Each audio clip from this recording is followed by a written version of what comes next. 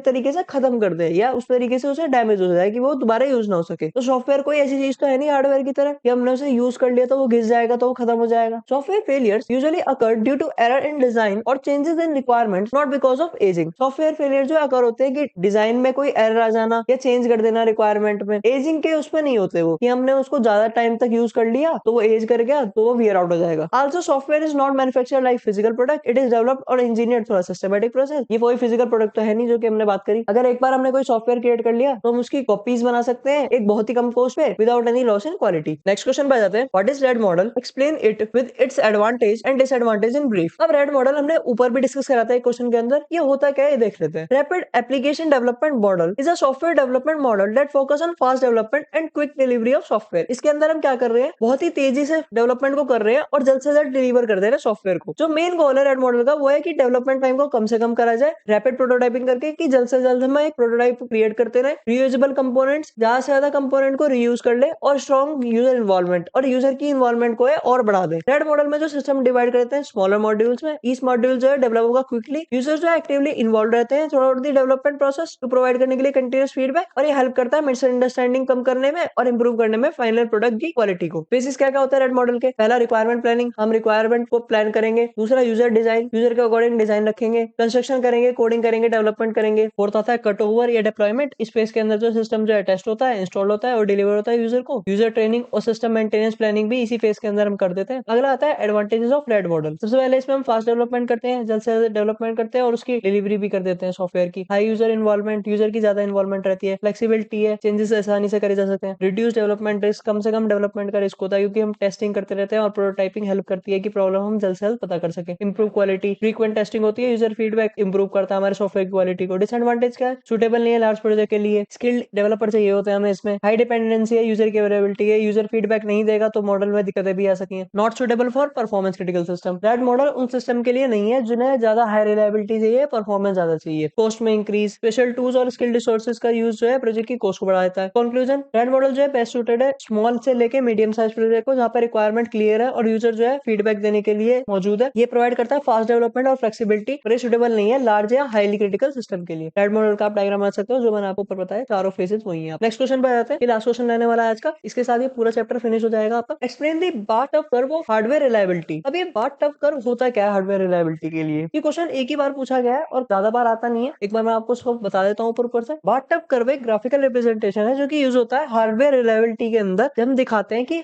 Hardware का कितना chance है फेल होने का टाइम के साथ। The curve is called a bathtub because its shape look like a bathtub. ये कर्व जो है बाथटब की तरह दिखता है तो इसे हम बाथटब कर्व कह देते हैं। तो ग्राफ जो है usually has failure rate on the Y axis और टाइम जो होता है एक्स एक्सिस पे होता है। The bathtub curve is divided into 3 main phases, each representing a different stages of hardware life. पहला आता है अर्ली फेलियर पीरियड, या इसे हम कह देते हैं इन्फेंट मोर्टेलिटी फेज। ये इनिशियल फेज होता है बाथटब कर्व का। इस फेज के अंदर जो है फेलियर रेट जो है काफी हाई रहता है बिगिनिंग में, बट जैसे जैसे टाइम बढ़ता जाता है तो ये डिक्रीज हो जाता है। फेलियर अकर हो जाता है मैन्युफैक्चरिंग डिफेक्ट के कारण, पुअर क्वालिटी कंपोनेंट्स के कारण, ये डिजाइन फॉल्ट हो जाए, इंस्टॉलेशन एरर हो जाना। एग्जांपल इसके जैसे फॉल्टी वायरिंग हो गई, डिफेक्टिव पार्ट्स हो गए, इनकरेक्ट असेंबली हो गई। As defective hardware units fail and are remove the failure rate gradually reduces. जैसे जैसे हम जो डिफेक्टिव हार्डवेयर है उसको हटाते जाएंगे तो फेलियर रेट जो है घटता जाएगा। दूसरा है यूजफुल लाइफ फेज या normal life period. This is the middle phase of the curve where the failure rate is low and almost constant. Hardware work normally during this period. ये middle phase रहता है, यहाँ पे जो है failure rate कम ही रहता है और कांस्टेंट रहता है ऑलमोस्ट। हार्डवेयर जो है नॉर्मली काम करता है। Failure in this phase occur mainly due to random causes such as sudden power issues और unexpected environmental condition. Failure in phase के अंदर या तो कोई रैंडम कॉज होगा जैसे कि सडन पावर इशू आ गए या कोई इन्वायरमेंटल कंडीशन चेंज होगी, इसकी वजह से होता है generally. This phase represent the most reliable period of hardware life and most system are expected to operate successfully in this stage. ये जो फेज रहता है सबसे ज्यादा रिलायबल पीरियड रहता है हार्डवेयर की लाइफ का, और जो मोस्ट सिस्टम है वो